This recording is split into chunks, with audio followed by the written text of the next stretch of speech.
Hi guys, welcome back to my YouTube channel that is Swapna's Tutorial.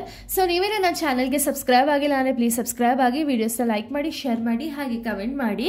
So ಇವತ್ತು ನಾನು ಮಾಡ್ತಿರೋ subject ಯಾವುದು ಅಂದರೆ ಕಾರ್ಪೊರೇಟ್ ಲಾನ ಚಾಪ್ಟರ್ 4ನ ಎಕ್ಸ್ಪ್ಲೈನ್ ಮಾಡ್ತಿದ್ದೀನಿ. ಕಂಪನಿ ಅಡ್ಮಿನಿಸ್ಟ್ರೇಷನ್ ಪಾರ್ಟ್ 2ನ ಎಕ್ಸ್ಪ್ಲೈನ್ ಮಾಡ್ತಿದ್ದೀನಿ. ಓಕೆನಾ? ಸೊ ಆಲ್ರೆಡಿ ಪಾರ್ಟ್ 1ನ ಎಕ್ಸ್ಪ್ಲೈನ್ ಮಾಡಿದೆ, ಇದು ಪಾರ್ಟ್ 2 ವಿಡಿಯೋ ಆಗಿದೆ. ಸೊ ಪಾರ್ಟ್ 2 ಅಲ್ಲಿ ನಾನು ಯಾವ್ದು ಎಕ್ಸ್ಪ್ಲೈನ್ ಮಾಡ್ತಿದ್ದೀನಿ ಅಂದರೆ ಪಾರ್ಟ್ 1 ಅಲ್ಲಿ ಅಪಾಯಿಂಟ್ಮೆಂಟ್ ಆಫ್ ಡೈರೆಕ್ಟರ್ಸ್ನ ಎಕ್ಸ್ಪ್ಲೈನ್ ಮಾಡಿದೆ. ಸೊ ಇದರಲ್ಲಿ ಕ್ವಾಲಿಫಿಕೇಶನ್, ಒಬ್ಬ ಪರ್ಸನ್ ನಾವು ಡೈರೆಕ್ಟರ್ ಆಗಿ ಅಪಾಯಿಂಟ್ ಮಾಡ್ಕೋಬೇಕು ಅಂದರೆ ಅವ್ರಿಗೆ ಏನೇನೆಲ್ಲ ಕ್ವಾಲಿಫಿಕೇಶನ್ಸ್ ಬೇಕು as per the companies act 2013 ಆಗಿರ್ಬೋದು ಅಥವಾ ಏನೋ ಆರ್ಟಿಕಲ್ಸ್ ಆಫ್ ಅಸೋಸಿಯೇಷನ್ ಆಗಿರ್ಬೋದು, ಏನೇನೆಲ್ಲ ಎಲಿಜಿಬಲ್ ಕ್ರೈಟೀರಿಯಾ ಇರಬೇಕು ಒಬ್ಬ ಪರ್ಸನ್ನು ಕ್ವಾಲಿಫೈಡ್ ಆಗಿ ಡೈರೆಕ್ಟರ್ ಆಗಿ ಅನ್ನಿಸ್ಕೋಬೇಕು ಅಂದರೆ ಫಸ್ಟ್ ಒಂದು ಮಿನಿಮಮ್ ಏಜ್ ರಿಕ್ವೈರ್ಮೆಂಟ್. ಸೊ ಒಬ್ಬ ಪರ್ಸನ್ ಡೈರೆಕ್ಟರ್ ಆಗಬೇಕು ಅಂದರೆ ಅವ್ರಿಗೆ ಸರ್ಟನ್ ಏಜ್ ಅನ್ನೋದು ರಿಕ್ವೈರ್ಮೆಂಟ್ ಇದ್ದೇ ಇರುತ್ತೆ. ಓಕೆನಾ? ಸೊ ನೋಡಿ, ಆ person must be at least 18 years old. So 18 years old ಇರಲೇಬೇಕು ಡೈರೆಕ್ಟರ್ ಆಗಬೇಕು ಅಂದರೆ. Next, there is no minimum age limit for the companies act 2013, but the companies association articles of association may set the requirement age of the director.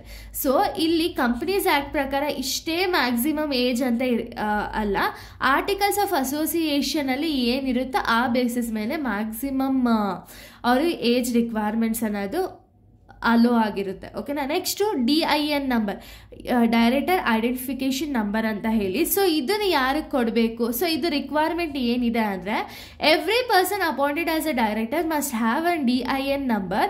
This unique identification number is issued by ministry of corporate affairs and mandatory for everyone intending to become a directors of India. DIN helps in maintaining the records of all the directors and roles across the companies. ಅಂದರೆ DIN number ಅನ್ನೋದು ಪ್ರತಿಯೊಂದು ಇಂಡಿವಿಜುವಲ್ಗೂ ಕೂಡ important ಆಗುತ್ತೆ. ಇವಾಗ ಯಾರು ಒಂದು director ಆಗಿ appoint ಆಗಬೇಕು ಅಂತ ಇರ್ತಾರಲ್ಲ, ಇವ್ರಿಗೆ ಈ ಒಂದು ನಂಬರ್ ಅನ್ನೋದು ತುಂಬ ಇಂಪಾರ್ಟೆಂಟ್ ಆಗಿರುತ್ತೆ. ಸೊ ಈ ನಂಬರ್ ಇದ್ರೆ ಮಾತ್ರ ಅವ್ರಿಗೆ ಒಂದು ಡೈರೆಕ್ಟರ್ ಆಗೋಕ್ಕೆ ಒಂದು ಚಾನ್ಸ್ ಇರುತ್ತೆ, ಇಲ್ಲ ಅಂದರೆ ಇಲ್ಲ. ಓಕೆನಾ? ಇನ್ನು ನ್ಯಾಷನಾಲಿಟಿ. ಸೊ ನೆಕ್ಸ್ಟ್ ನ್ಯಾಷನಾಲಿಟಿ ನಾವು ನೋಡೋದಾದ್ರೆ, ಆ director can be any nationality, meaning both Indian nationals or foreigners can appoint as an directors of the Indian company. So ಇಲ್ಲಿ ನ್ಯಾಷನಾಲಿಟಿ ಏನಿರಬೇಕು ಅಂದರೆ ಇಂಡಿಯನ್ ಆಗಿರಬೇಕು ಅಥವಾ ಫಾರಿನರ್ಸ್ ಆಗಿರ್ಬೋದು. ಒಂದು ಇಂಡಿಯನ್ ಕಂಪ್ನಿಯಲ್ಲಿ ಡೈರೆಕ್ಟರ್ಸ್ ಆಗೋ ಅವಕಾಶ ಅನ್ನೋದಿದೆ. ಓಕೆನಾ? Next, however certain types of companies like public sectors undertaking or the companies in the regulated industries may have the specific restrictions regarding the nationality of directors. ಅಂದರೆ ಇವಾಗ ಪಬ್ಲಿಕ್ ಸೆಕ್ಟರ್ಸ್ ಅಂಡರ್ಟೇಕಿಂಗ್ ಆಗಿರ್ಬೋದು and any related ಇಂಡಸ್ಟ್ರೀಸ್ಗೆ ಅವ್ರಿಗೆ specific restrictions ಅನ್ನೋದಿದೆ. ಓಕೆನಾ? Nationality related specific restrictions ಅನ್ನೋದಿರುತ್ತೆ. ಯಾವಾಗ ಅಂದರೆ ಈ ಒಂದು ಕಂಪ್ನೀಸ್ಗೆ ಮಾತ್ರ ಒಂದು ಸ್ಪೆಸಿಫಿಕ್ ರಿಸ್ಟ್ರಿಕ್ಷನ್ ಅನ್ನೋದಿರುತ್ತೆ. ಓಕೆನಾ? ನೆಕ್ಸ್ಟ್, ಎಜುಕೇಷನ್ ಆ್ಯಂಡ್ ಪ್ರೊಫೆಷನಲ್ನ ನಾವು ನೋಡೋದಾದರೆ, ಇವಾಗ ಎಜುಕೇಷನ್ ಏನು ಕಂಪ್ಲೀಟ್ ಆಗಿದ್ರೆ ನಾವು ಡೈರೆಕ್ಟರ್ ಆಗ್ಬೋದು ಅಂದರೆ the companies act 2013 does not impose any minimum educational or qualifications of the directors.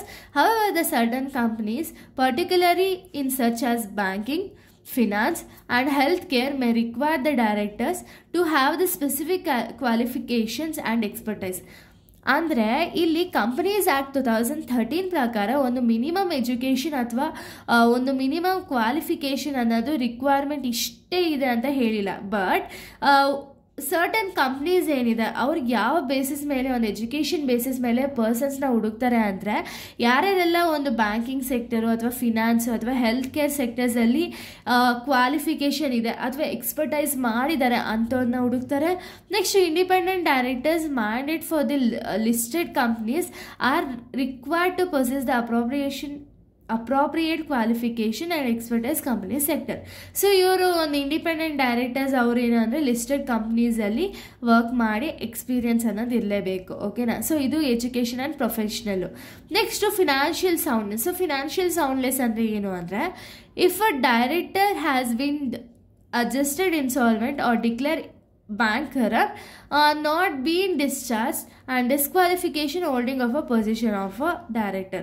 So ಇದು ಫಿನಾನ್ಷಿಯಲ್ ಬ್ಯಾಂಕ್ರಪ್ಟ್ ಅಂತ ಏನಾದ್ರು ಡಿಕ್ಲೇರ್ ಆಗಿದ್ದು ಆವಾಗ ಅವರು ಡಿಸ್ಕ್ವಾಲಿಫಿಕೇಷನ್ ಆಗಿರ್ತಾರೆ ಒಂದು ಡೈರೆಕ್ಟರ್ ಆಗಿ ಅಪಾಯಿಂಟ್ ಮಾಡೋದಕ್ಕೆ. ಇನ್ನು ನೆಕ್ಸ್ಟ್ ಪಾಯಿಂಟ್ ನಾವು ನೋಡೋದಾದರೆ ಸೊ ನೆಕ್ಸ್ಟ್ ಪಾಯಿಂಟ್ ನಾವು ನೋಡೋದಾದರೆ sound mind. So sound mind ಅಂದರೆ ಏನು ಅಂದರೆ ಆ director must be sound mind and capable for making the decisions in the companies in the best interest. Any individual who has been declared of unsound mind by the court disqualified from serving as A director. ಅಂದರೆ ಇಲ್ಲಿ ಪ್ರತಿಯೊಂದು ಕಂಪ್ನಿಲಿ ಏನು appoint ಮಾಡ್ತಾರೆ director, ಈ ಒಂದು director ಬಂದುಬಿಟ್ಟು sound mind ಆಗಿರಬೇಕು. ಅಂದರೆ ಕ್ವಿಕ್ಕಾಗಿ ಡಿಸಿಷನ್ ತೊಗೋಬೇಕು ಆ್ಯಂಡ್ ಏನಾದರೂ ಒಂದು ಡಿಸಿಷನ್ ತೊಗೊಳ್ಳೋದಕ್ಕೆ ಕೇಪಬಲ್ ಆಗಿರಬೇಕು. ಓಕೆನಾ, ಅಂಥವ್ರನ್ನ ನಾವು ಸೌಂಡ್ ಮೈಂಡ್ ಅಂತ ಹೇಳಿ ಕರಿತೀವಿ.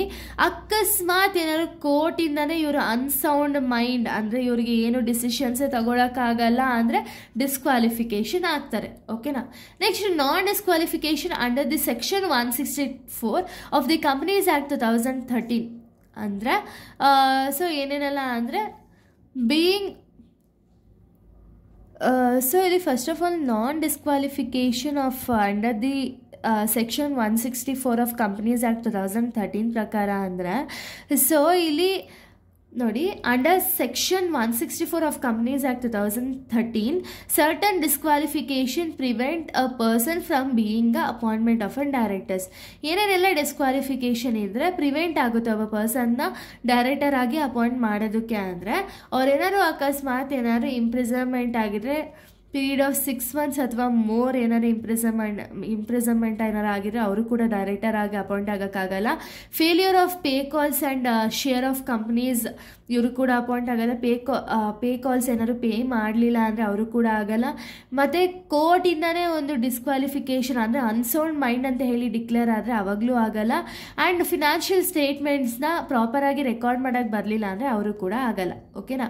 Next residency requirements. So residency requirement ಅಂದರೆ ಏನು ಅಂದರೆ as per the Companies Act 2013, every company must have at least one director who has stayed for India for total period not less than 182 days during the financial year. Provision ensures at least one resident Indian director on the board. And residency requirements ನಿಮಗೆ ಇದೆಲ್ಲ IT ಓದಿರ್ತೀರಾ, ನೀವು ಓದಿರಲ್ಲ but ನಿಮ್ಮ previous batch ಓದಿರ್ತಾರೆ. So at least 182 days ಇಂಡಿಯಾದಲ್ಲಿ stay ಆಗಿರಬೇಕು. ಅಂಥವ್ರನ್ನ ನಾವು appoint ಮಾಡ್ಕೋಬೇಕಾಗುತ್ತೆ. ಯಾಕೆಂದರೆ ಒಂದು ಬೋರ್ಡ್ ಆಫ್ ಡೈರೆಕ್ಟರ್ಸ್ ಮೀಟಿಂಗಲ್ಲಿ ಇರಬೇಕು ಅನ್ನೋ ರೀಸನ್ಗೆ ರೆಸಿಡೆನ್ಸ್ ಆಫ್ ಇಂಡಿಯಾ ಅಂತ ನಾವು ಅಪಾಯಿಂಟ್ ಮಾಡ್ಕೊಳ್ತೀವಿ ಆಸ್ ಅ ಡೈರೆಕ್ಟರ್.